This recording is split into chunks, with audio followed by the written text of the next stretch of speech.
da zuwa muryar labarai TV.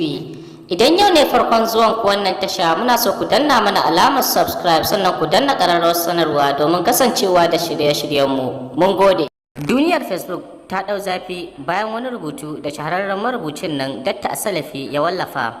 Marubucin ya wallafa hotunan wasu yaran 'yan mata da ba su wuce shekara 13 ba, inda suka ɗauki junansu yayin da suke tsotsar nonuwansu cikin yanayi na cikakkun marasa tarbiyya. Bidiyon, wanda marubucin bai wallafa shi ba saboda ƙazantarsa, ya nuna a fili yadda waɗannan yara suke fitsara da ta sabawa addini da al'adar Hausa. Ina da bidiyon, ga screenshot da na yi. Mun yanke shawarar fitar da hotunansu domin ya yaɗu.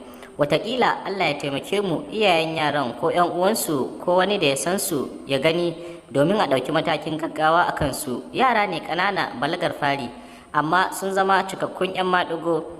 To ya idan sun girma? Sannan yaran mutane nawa za su koyawa harkar maɗigo su jefa su ta farkin halaka? Don haka waɗannan yara babban illa ne kuma annoba zamansu a cikin al'umma. Ya zama wajibi iyayensu ko 'yan uwansu su ga abin da suka aikata, a ɗauki matakin da ya dace na killace su ko aurar da su ba tare da ɓata lokaci ba.